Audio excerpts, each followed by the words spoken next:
Hello everyone. तो आज के हम इस वीडियो में इस पूरे सप्ताह का करंट अफेयर देखेंगे। तो आइए हम शुरू करते हैं इस सप्ताह का करंट अफेयर। तो हमारा पहला क्वेश्चन है कि हाल ही में चौथे पैरा एशियन गेम्स 2023 में कौन सा देश शीर्ष स्थान पर रहा है। तो इसका आंसर है चाइना यानी कि चीन। भारत अभी हाल ही में चीन के होंगजू में एशियन पैरा एशियन गेम्स आयोजित किए गए थे। तो इस टूर्नामेंट में चीन है वो पहले स्थान पर रहा है। उसके बाद जो भारत की यदि हम रैंक देखें इसमें, तो भारत की रैंक है 5th नंबर की। इसके बीच के जो देश हैं उनमें से सेकंड नंबर फर्स्ट पे तो चीन है, सेकंड नंबर पर है ईरान, थर्ड स्थान पर है इसमें जापान, फोर्थ पर है कोरिया, रिपब्लिक ऑफ कोरिया। तो फिफ्थ स्थान पर है इसमें भारत। चीन ने जो मेडल जीते हैं वो जीते हैं इसमें 214 स्वर्ण जीते यानी 214 गोल्ड जीते हैं और कुल 521 पदक इसमें जीते हैं। चाइना ने 214 स्वर्ण पदक सहित कुल 521 पदक इन्होंने जीते हैं। भारत की यदि हम बात करें तो भारत ने इसमें कुल 111 मेडल जीते हैं, जिसमें से 29 है गोल्ड, 31 है सिल्वर और 51 है ब्रॉन्ज। तो भारत ने कुल 111 मेडल जीते हैं और भारत का 111 पदकों के साथ अब तक की सर्वश्रेष्ठ मेडल टैली के साथ ये समाप्त हुआ है। भारत ने 22 से ये 28 अक्टूबर के बीच आयोजित हुए होंगजू में अपने 303 एथलीटों को भेजा था। 303 एथलीटों में जो थी वो 151 पुरुष थे और बची 112 जो थी महिलाएं थी, जिससे यह महाद्वीपीय इवेंट में जाने वाला देश का अब तक का सबसे बड़ा दल बन गया था। जबकि इसके पहले सन 2018 में एशियन पैरा गेम्स में भारत ने 190 एथलीट भेजे थे। नेक्स्ट क्वेश्चन है हमारा, हाल ही में किस कंपनी ने भारत की पहली उपग्रह यानी कि satellite based gigabit hybrid broadband सेवा जियो स्पेस फाइबर का लॉन्च किया है। तो ये लॉन्च किया है रिलायंस जियो ने।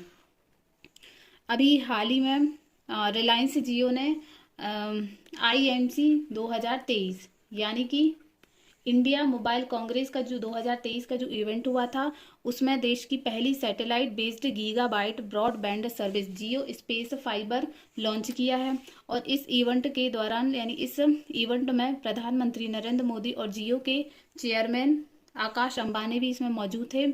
जियो स्पेस फाइबर से देश के पिछड़े इलाकों यानी कि रिमोट एरिया में और पहले से वंचित और दूर दराज के क्षेत्रों तक हाई स्पीड इंटरनेट की सुविधा पहुंचाई जाएगी इस गीगाबिट ब्रॉडबैंड सेवा के द्वारा। नेक्स्ट क्वेश्चन है, हाल ही में भारत के किस शहर को सिटी ऑफ म्यूजियम के खिताब से सम्मानित किया गया है। सिटी ऑफ म्यूजियम यानी कि संगीत का शहर। तो सिटी ऑफ म्यूजियम के खिताब से सम्मानित किया है मध्य प्रदेश के ग्वालियर शहर को। मध्य प्रदेश की संगीत नगर ग्वालियर को यूनेस्को ने इसे जो घोषित किया है वो किया है यूनेस्को ने क्रिएटिव सिटी म्यूजिक का दर्जा दिया है। केंद्रीय संस्कृति और पर्यटन मंत्री श्री किशन रेड्डी जो है वो संस्कृति एवं पर्यटन मंत्री हैं, ने बताया कि केरल में कोझिकोड को यूनेस्को की साहित्य का शहर और ग्वालियर को संगीत का शहर के रूप में नामित किया है। तो जो कोझिकोड है केरल में है, ये क्वेश्चन इंपॉर्टेंट हो जाता है हमारे लिए कि कोझिकोड को घोषित किया है साहित्य का शहर और जो ग्वालियर शहर को घोषित किया है वो संगीत का शहर। तो ये तो क्वेश्चन करंट अफेयर के हिसाब से हमारे लिए इम्पोर्टेंट हो जाते हैं। संगीत का शहर ग्वालियर, तो आपको ये याद रखना है। कोझिकोड है केरल में, ग्वालियर है मध्य प्रदेश में। यूनेस्को द्वारा ग्वालियर को म्यूजिक सिटी घोषित किए जाने के बाद अब शहर की ब्रांडिंग की जाएगी। नेक्स्ट क्वेश्चन है, किस भारतीय मूल की लेखिका को 2023 का ब्रिटिश एकेडमी पुस्तक पुरस्कार दिया गया है। तो दिया गया है लेखिका नंदिनी दास को। ये है नंदिनी दास।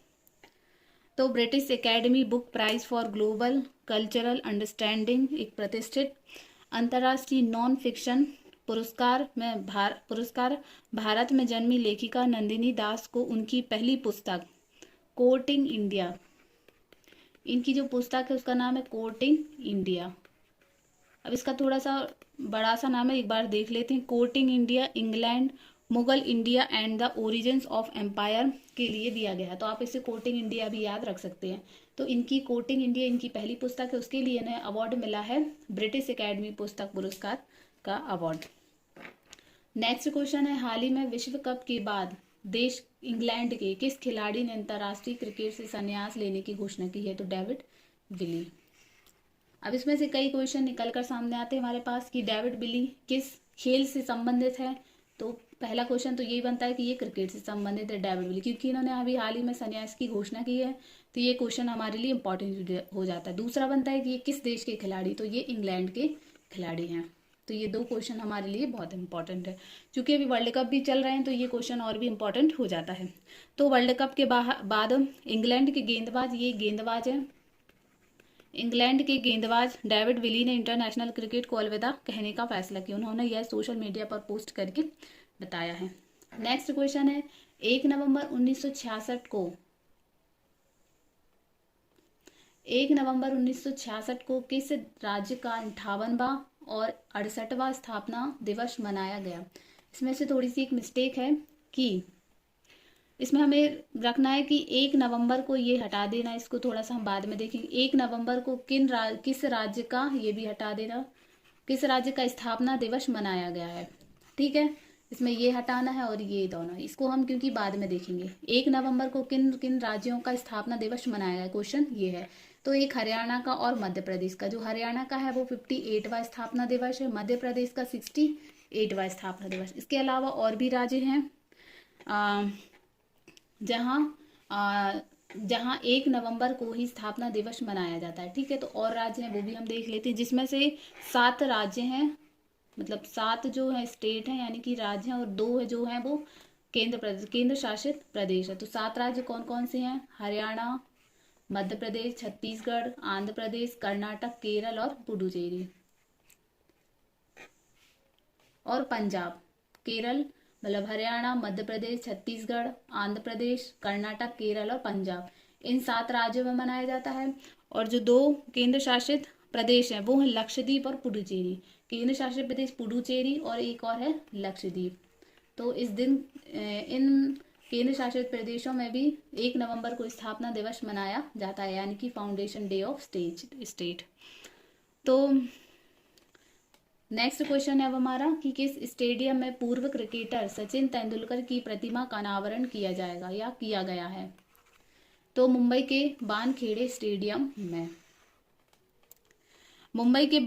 स्टेडियम में सचिन तेंदुलकर की प्रतिमा का अनावरण किया गया। मुंबई में श्रीलंका के खिलाफ भारत के वर्ल्ड कप मैच से पहले वानखेड़े स्टेडियम में सचिन तेंदुलकर की 22 फीट, अब ये याद रखना है कि कितनी फीट है, तो इसकी जो ऊंचाई इस प्रतिमा की या स्टैचू की 22 फीट ऊंची प्रतिमा का अनावरण किया और सचिन तेंदुलकर ने खुद अपने स्टैचू का अनावरण किया। ये है वो स्टैचू सचिन तेंदुलकर का।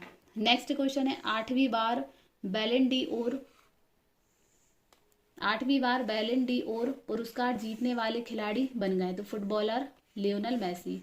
यहाँ भी क्वेश्चन इंपॉर्टेंट हो जाता है कि लियोनेल मेसी जो है वो फुटबॉल से संबंधित हैं। अब पूछा जाएगा कि ये किस देश के खिलाड़ी हैं, तो ये हैं अर्जेंटीना के ही है। अर्जेंटीना के लियोनेल मेसी फुटबॉल से संबंधित अर्जेंटीना के खिलाड़ी हैं और इन्हें बैलन डी ओर पुरस्कार मिला है। कितनी बार मिला है? तो 8वीं बार मिला है। अर्जेंटीना के दिग्गज फुटबॉलर लियोनेल मेसी ने इतिहास रच दिया है। उन्होंने रिकॉर्ड 8वीं बार बेस्ट खिलाड़ी बैलन डी ओर का अवार्ड जीता है। दुनिया के सर्वश्रेष्ठ फुटबॉलर को यह अवार्ड दिया जाता है। तो बैलन डी ओर अवार्ड किसे दिया जाता है? जो दुनिया का सर्वश्रेष्ठ फुटबॉलर हो उसे यह अवार्ड दिया जाता है। पेरिस में आयोजित एक कार्यक्रम में मेसी को यह पुरस्कार दिया गया। नेक्स्ट क्वेश्चन है, हाल ही में नीता अंबानी को किस अवार्ड से सम्मानित किया गया है? तो global leadership award. Nita Ambani को हाल ही में ग्लोबल लीडरशिप अवार्ड से सम्मानित किया गया है। US India strategic partnership forum ने रिलायंस फाउंडेशन की संस्थापक और चेयरपर्सन नीता अंबानी को परोपकार और कॉरपोरेट सामाजिक जिम्मेदारी के लिए 2023 का ग्लोबल लीडरशिप अवार्ड से सम्मानित किया गया है। तो ये किसने दिया है? क्वेश्चन ये है। तो दिया है, इसको शॉर्ट में देखिए, USISPF यानी कि US India strategic partnership forum. तो ये इसका फुल फॉर्म है। US India strategic partnership forum ने ये अवार्ड दिया है नीता अंबानी को ग्लोबल लीडरशिप अवार्ड। किस लिए दिया है? तो ये दिया है परोपकार और कॉरपोरेट सामाजिक जिम्मेदारी के लिए। नेक्स्ट क्वेश्चन है, क्रिकेट विश्व कप 2023 के सेमीफाइनल में पहुंचने वाली पहली टीम बन गई है, तो वो है भारत। टीम इंडिया जो है वो वनडे वर्ल्ड कप 2023 के सेमीफाइनल में पहुंचने वाली ये पहली टीम बन गई है। और ये किसको हराकर बनी थी? तो श्रीलंका को। भारत ने श्रीलंका को हराकर टूर्नामेंट में लगातार 7वीं जीत हासिल की है। भारत ने अभी तक 7 मैच खेले हैं और 7 मैच ही भारत ने जीते हैं, मतलब एक भी नहीं हारा है। तो ये भारत टीम जो है वो पदक तालिका में 14 अंक के साथ पहले नंबर पर पहुंच गई है। तो ये जो टीम है वो फाइनल में पहुंच गई है और ये फाइनल मतलब सेमीफाइनल में पहुंचने वाली भारत जो है वो पहली टीम बन गई है। अब जो भारत का मैच होगा वो साउथ अफ्रीका के साथ होगा, साउथ अफ्रीका के साथ। तो अब देखते हैं कि भारत की स्थिति क्या रहती है। तो ये था इस हफ्ते का करंट अफेयर। यदि आपको पसंद आया हो तो प्लीज़ वीडियो को लाइक करें, शेयर करें एवं चैनल को सब्सक्राइब करें। Thank you.